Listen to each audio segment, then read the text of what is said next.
Parveen खातोला Rajguru Navodaya classes में आप सभी का स्वागत करती हूँ।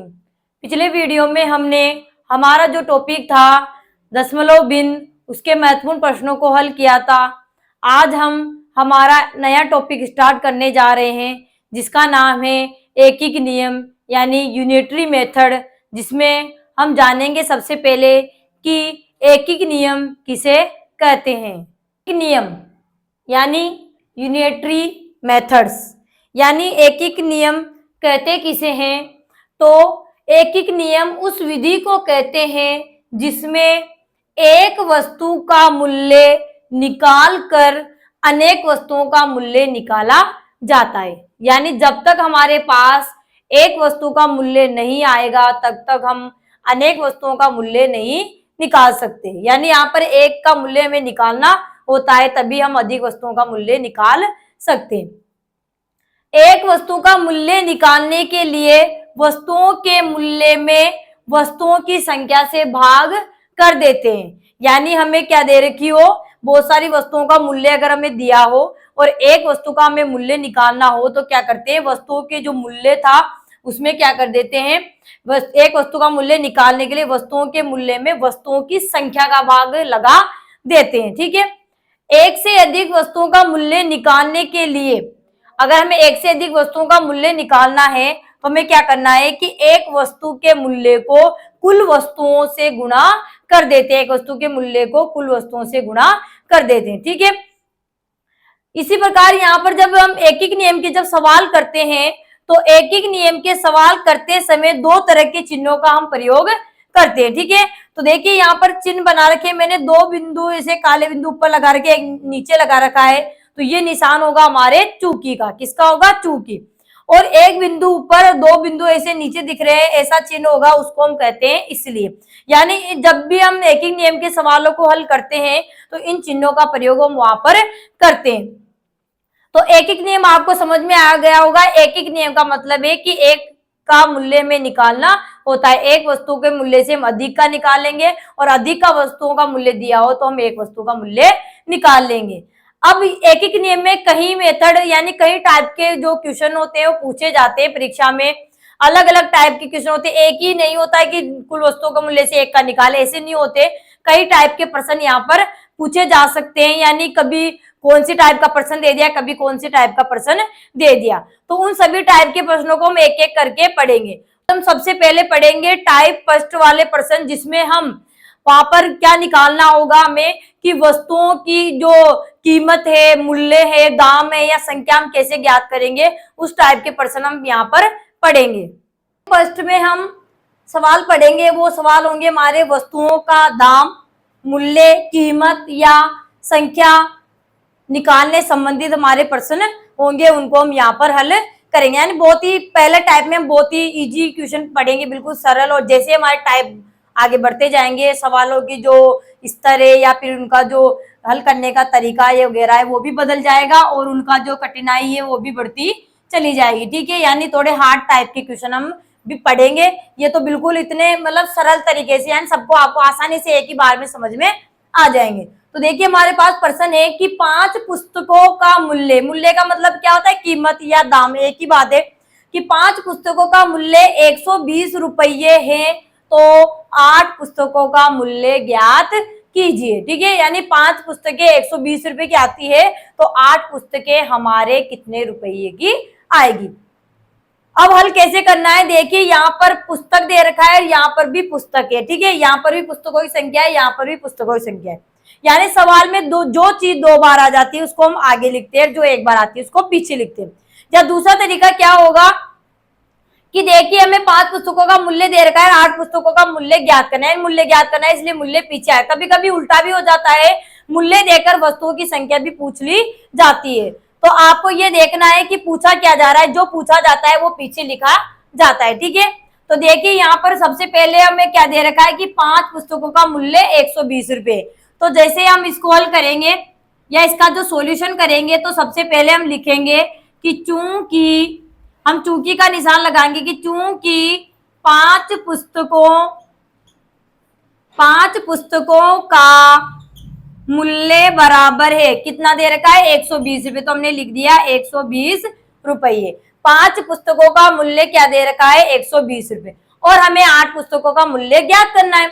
अब 8 पुस्तकों का मूल्य ज्ञात करने के लिए हमें एक वस्तु का मूल्य ज्ञात होना चाहिए, तो दूसरे बार में हम क्या लिखेंगे, एक वस्तु का मूल्य निकाल। जब हमारे पास एक वस्तु का मूल्य आ जाएगा तब हम 8 पुस्तकों का मूल्य भी निकाल लेंगे, ठीक है।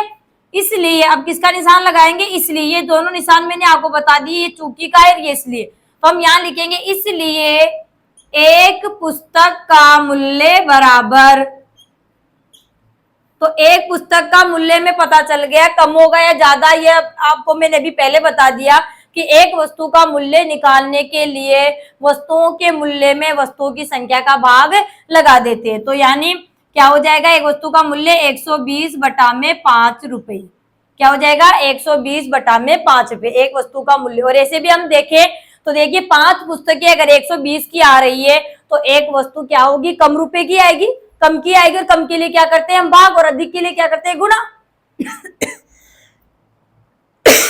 सॉरी। अब हमें क्या निकालनी है, 8 पुस्तकों का मूल्य, तो अगली लाइन लिखेंगे हम, इसलिए 8 पुस्तकों का मूल्य बराबर होगा।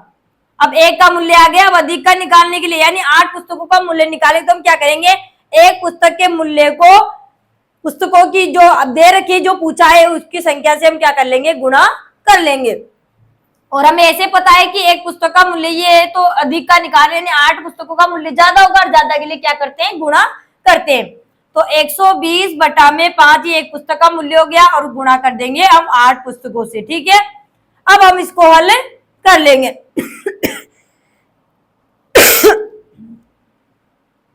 अब 5 से हम भाग लगाएंगे तो 5 से भाग 120 में चला जाएगा। हमने भाजकता के नियम पढ़ रखे, इकाई का अंक इसमें 0 है, इसमें 5 यानी 5 से पूरी पूरी बार कट जाएगी।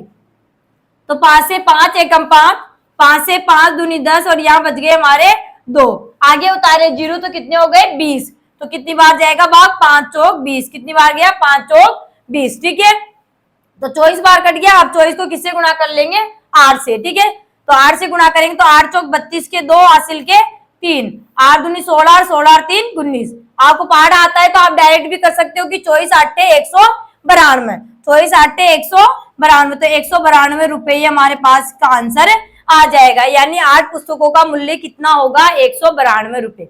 अब हम इसको दूसरी विधि से भी कर सकते हैं, ठीक है। एक एक नियम के साथ साथ हम इसको दूसरी विधि से भी कर सकते हैं, वो विधि मैं आपको यहाँ पर बता रही हूँ, ठीक है। अब देखिए एक तरफ तो हम लिख देंगे यहाँ पर वस्तुओं की संख्या, ठीक है, वस्तुओं की संख्या, और एक तरफ लिख देंगे हम उनकी कीमत या मूल्य, क्या लिख देंगे, कीमत या मूल्य दे रखा है वो हम लिख देंगे। तो देखिए 5 पुस्तकों का मूल्य 120 दे रखा था, तो यहाँ वस्तु की संख्या लिख दी हमने 5, और इनका कीमत यानी मूल्य दे रखा है 120 पे, तो 120 रुपये हमने यहाँ लिख दिया, ठीक है। अब यहाँ पर कितनी पुस्तकों का निकालना है हमें, 8 पुस्तकों का, तो नीचे हम लिख देंगे वस्तु की संख्या 8, और यहाँ पर 8 पुस्तकों का मूल्य निकालना है, तो हमारे पास नहीं है, तो हम क्या कर लेंगे, उसको क्या मान लेंगे, एक्स मान लेंगे, क्या मान लेंगे, 100 रुपये मान लेंगे, ये लिख दिया हमने।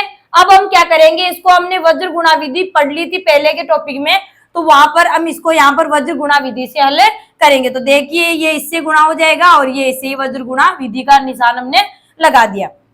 अब देखिए 5 को 1 से गुणा करेंगे तो क्या हो जाएंगे 5x, या फिर ऐसे भी लिख दो, आप लिखना चाहे तो 5 गुणा में x, और 8 को 120 से गुणा करेंगे तो 8 गुणा में 120, ठीक है। अब हमें x का मान निकालना है, यानी कितना मूल्य है, तो x तो यहाँ रह जाएगा, और 8 गुणा में 120 अपनी जगह, और बटा में यहाँ पर क्या जाएंगे 5, क्योंकि 5 यहाँ गुणा था। जब हम संख्याओं का पक्षांतरण करते हैं तो गुणा किस में बदल जाता है, भाग में बदल जाता है। अब हम इसको क्या कर लेंगे, काट लेंगे, तो 5 से कट रहे थे, अभी यहाँ काटा था, तो 5 से काट लेंगे, 5 एकम 5, 5 से 5 दूनी 10, और यहाँ 2 बच गए, आगे उतारे 0, तो कितने हो गए 20, तो 5 चौक 20, कितनी बार कट गया 24 बार, और 24 को 8 से गुणा करेंगे तो 24 8 192, ठीक है।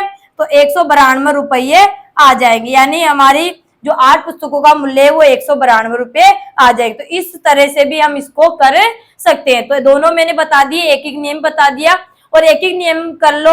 अगर आपको जल्दी सवाल को हल करना है तो आप इस ट्रिक से भी सवाल को हल कर सकते हो। इसके बाद नेक्स्ट प्रश्न हम करते हैं। अगला प्रश्न है हमारा, एक मजदूर की 8 दिनों की मजदूरी 1240 रुपये है, तो उसके 25 दिनों की मजदूरी क्या होगी। यानी एक मजदूर को 8 दिन में 1240 रुपये मिलते हैं मजदूरी करने के, तो 25 दिनों में उसको कितने रुपए मिलेंगे। ठीक है, तो यहाँ पर 25 दिनों की मजदूरी निकालने के लिए हमें एक दिन की मजदूरी का मालूम होना चाहिए या ज्ञात होना चाहिए कि एक दिन की मजदूरी से कितने रुपए मिलती है, तब हम 25 दिनों की मजदूरी यहाँ पर निकाल लेंगे। तो हम एक एक नियम से करेंगे इसको, तो यहाँ पर हम इसको हल करते हैं। तो हम लिखेंगे कि चूंकि 8 दिन की मजदूरी बराबर है, 8 दिन की मजदूरी कितनी मिलती है, तो लिख देंगे 1240 रुपए। कितने मिल रहे हैं, 1240 रुपए। ठीक है, देखो हमें यहाँ 25 दिनों की मजदूरी पूछा है, यानी कीमत पूछी है, तो पीछे आएगी। और देखो यहाँ पे 8 दिन और 25 दिन दे रखे हैं, दिन 2 बार दे रखे हैं। जो चीज 2 बार दी होती है वो हम आगे लिखते हैं, जो चीज पूछी जाती है उसको हम पीछे लिखते हैं। अब दूसरी लाइन हम क्या करेंगे, हम 8 दिन की दे दी तो हम एक दिन की मजदूरी यहाँ पर निकालेंगे, और एक दिन की आ जाएगी तो हम 25 दिन की भी निकाल लेंगे। इसलिए एक दिन की मजदूरी बराबर होगी, तो एक दिन की मजदूरी तो कमी होगी। 8 दिन की हमारी 1240 है, एक दिन की। आपको पता है एक दिन की निकालने के लिए कुल में हम संख्याओं का भाग लगा देते, तो 8 दिन का यहाँ भाग लगा देंगे, तो ये हमारी हो जाएगी 1240 बटा में 8 रुपए। इसलिए अब हमें कितने दिन की मजदूरी निकालनी है, 25 की, तो लिख देंगे 25 दिन की मजदूरी बराबर, तो 25 दिन की ज्यादा होगी और ज्यादा के लिए गुणा करते हैं, कम के लिए क्या करते हैं भाग, और ज्यादा के लिए गुणा। तो एक दिन की है तो 25 दिन की ज्यादा होगी, ज्यादा के लिए गुणा, तो 1240 बटा में 8, थोड़ा नीचे लिख देती हूँ क्योंकि काटेंगे तो इधर अपने को दिखेगी नहीं। ठीक है, तो 1240 बटा में 8 गुणा में 25। ठीक है, अब इसको हम क्या करेंगे, काट लेंगे। तो काटेंगे तो देखेंगे ये 25 से 8 से नहीं कटने लगी, 8 और 1240 को देखते हैं तो ये 8 यहाँ पर 2 से भी कट रहे हैं, और अगर हम देखें तो 4 से भी कट रहे हैं और 8 से भी कट रहे हैं। 8 का भाज्यता का नियम हमने पढ़ा था कि इकाई ढाई सैकड़े से बनी संख्या में 8 का भाग चला जाए तो संख्या 8 से पूरी बार विभाजित होती है। तो इकाई ढाई सैकड़े से बनी संख्या 240, तो देखिए 8 या 24 से भाग टूट गई, जुड़े 30 बार कटी, इसका मतलब ये पूरी संख्या 8 से पूरी बार विभाजित होगी।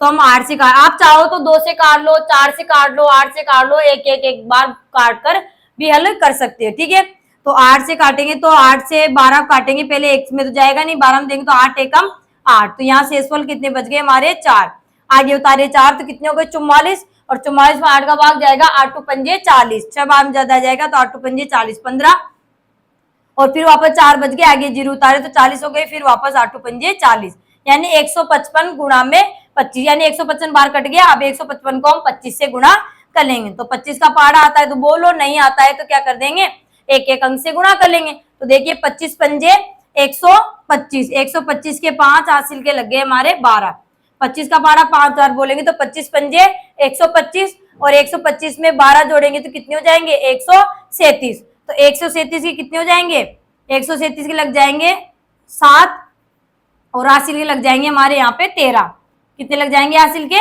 13। ठीक है, अब देखिए फिर हम 25 को 1 से गुणा करें तो 25 एकम 25, और 25 एकम 25, और 25 में कितने जोड़ने हमें 13 जोड़ने, तो हमारे कितने हो जाएंगे 38, कितने हो जाएंगे 38, तो हमारा आंसर आ जाएगा 3875 रुपये, 3875 रुपये हमारा इसका आंसर आ जाएगा। ठीक है, यानी हमने काट लिया, और काटने के बाद हमारा जो 8 से काटा 155 बार कटा, और उसको हमने किससे गुणा कर लिया 25 से, क्योंकि 25 भी हमारे गुणा में थे, तो 25 से हम गुणा करेंगे तो हमारा आंसर आ जाएगा 3875।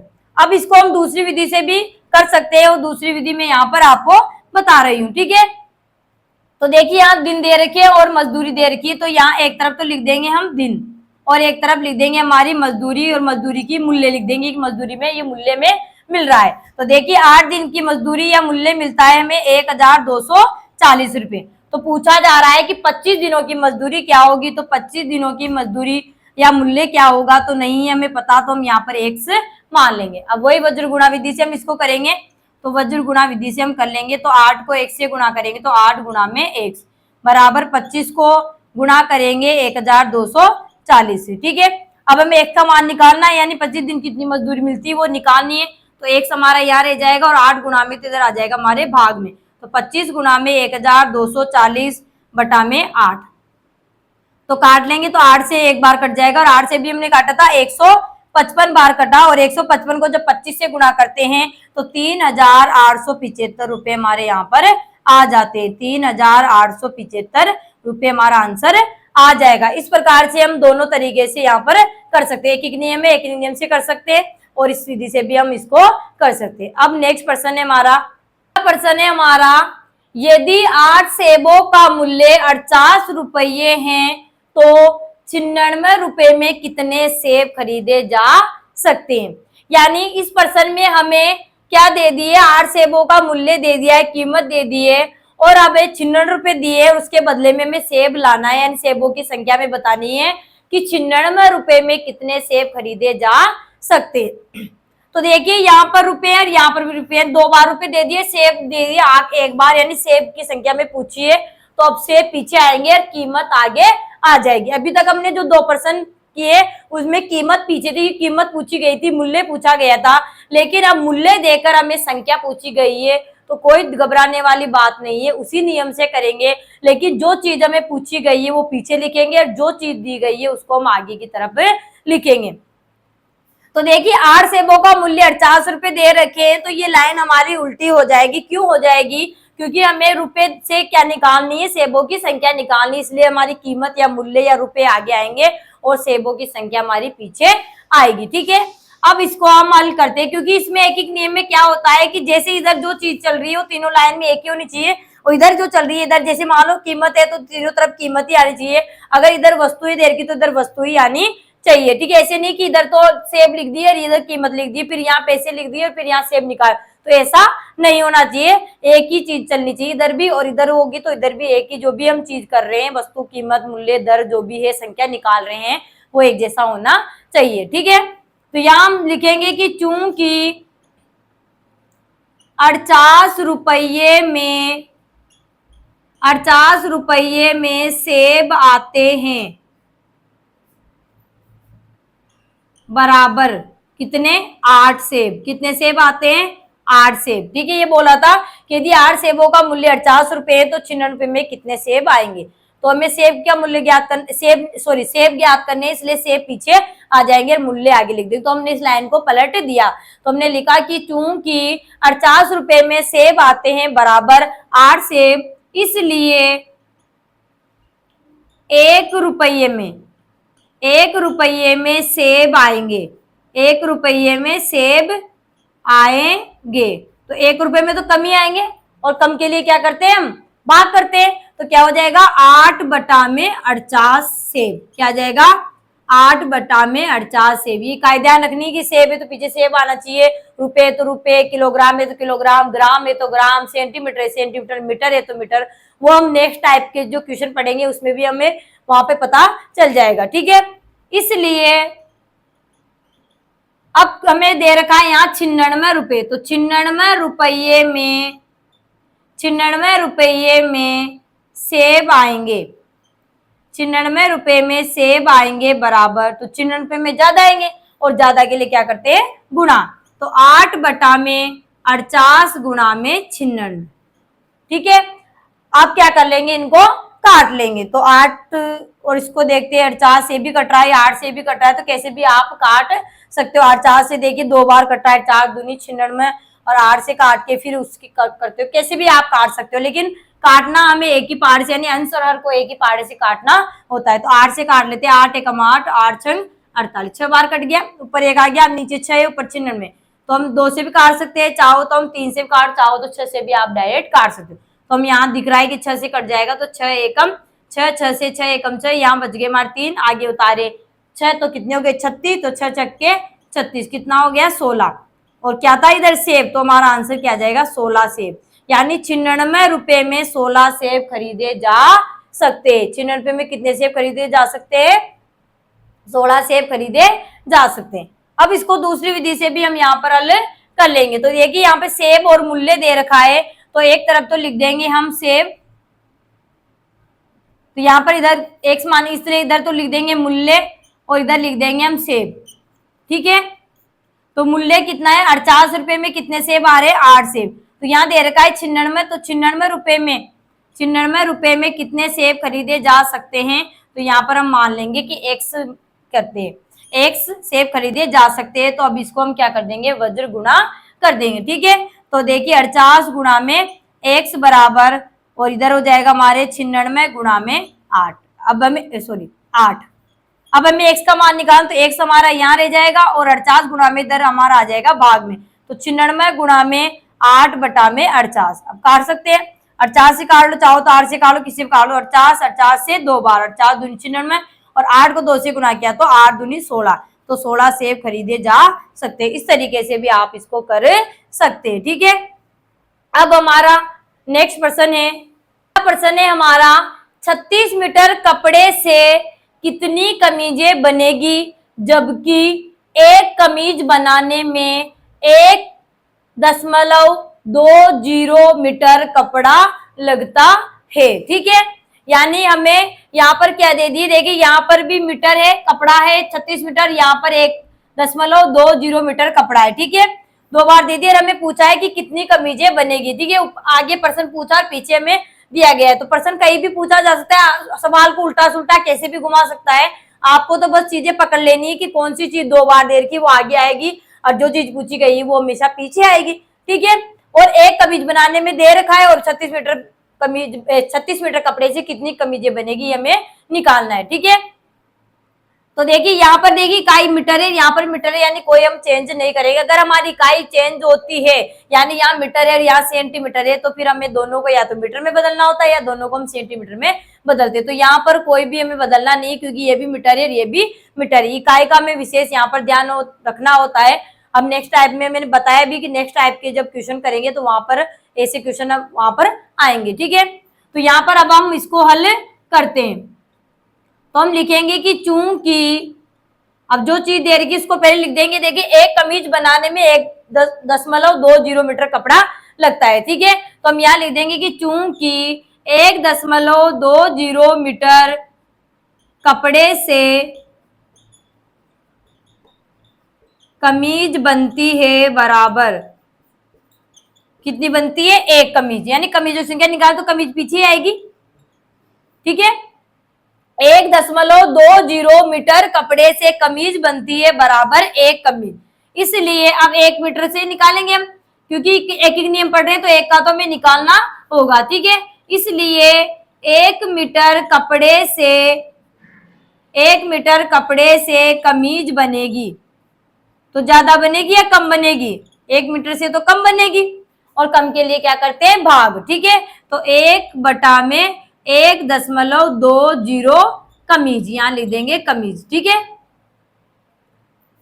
इसलिए अब हमें कितना मीटर कपड़ा दे रखा है 36 मीटर कपड़ा, तो 36 मीटर कपड़े से कितनी कमीजें बनेगी, तो 36 लिख दिया, 36 मीटर कपड़े से कमीज बनेगी बराबर, तो 36 मीटर कपड़े से तो ज्यादा बनेगी और ज्यादा के लिए क्या करते हैं हम गुणा। इस तरीके से हम समझ सकते हैं। ठीक है, वो मैंने आपको बता दिया कि एक वस्तु का या किसी भी चीज का मूल्य निकालते तो कैसे निकालते और ज्यादा कम कैसे निकालते, तो यहाँ पर दूसरी तरीके से भी हम समझ सकते हैं। तो 36 में ज्यादा बनेगी तो 1 बटा में 1.20 गुणा में 36, ज्यादा के लिए क्या करते हैं गुणा। ठीक है, अब इसको हम क्या कर लेंगे हल कर लेंगे। तो यहाँ पर देखिए दशमलव लग रहा है तो हम दशमलव को हटा सकते हैं, तो दशमलव हटाएंगे तो देखिए 1 बटा में 120 हो जाएगा और इसका दशमलव के बाद 2 अंक तो ऊपर 2 जीरो लग जाएंगे, यानी 100 बटा में 120 हो जाएगा और गुणा में 36। अब आसानी से हम इसको काट लेंगे, यानी हमने इसको साधारण बना लिया। ठीक है, तो यहाँ पर देखिए 1 जीरो से तुम्हारा 1 जीरो कट जाएगा। अब चाहो तो आप 2 के पार्ट से इसको काट लो, या 12 से आपको दिख रहा है कि 12 से ये कट रही तो इसको काट लो। तो 12 एकम 12, 12 तिया 36, 3 बार कट गया, नीचे एक आ गया, ऊपर है 10 गुणा में 3, तो 10 को 3 से गुणा किया तो 10 तिया 30, 10 तिया 30। तो इसका मतलब है कि हमारे 36 मीटर कपड़े से 30 कमीजें बनकर तैयार हो जाएगी, या कह सकते हैं कि 36 मीटर कपड़े से 30 कमीजें बनेगी। ठीक है, तो ये हमने कर लिया। अब दूसरे तरीके से भी हम इसको कर सकते हैं। ठीक है, तो यहाँ पर देखिए क्या दे रखा है, कपड़ा और कमीजों की संख्या दे रखी, तो इधर तो लिख लेंगे कपड़ा यानी मीटर में दे रखा है लिख देंगे, और इधर लिख देंगे हम कमीज।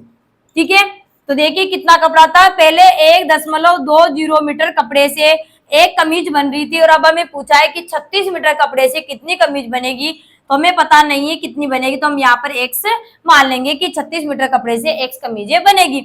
अब इसको हम वज्र गुणा विधि से हल कर लेंगे, तो 1.20 गुणा में x बराबर 1 गुणा में 36, या 36 गुणा में 1 ही मतलब है।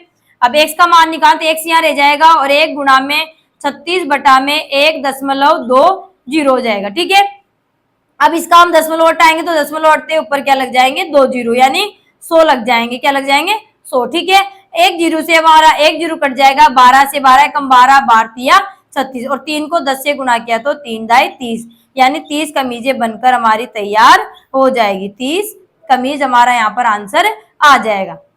तो इस तरीके से हमने एक एक नियम में कई टाइप के प्रश्न पूछे जाते हैं, उनमें से हमने पहले टाइप के जो प्रश्न थे उनको यहाँ पर समझा पढ़ा। ठीक है, नेक्स्ट वीडियो में अब इसके दूसरे टाइप के प्रश्नों को लेकर आएंगे।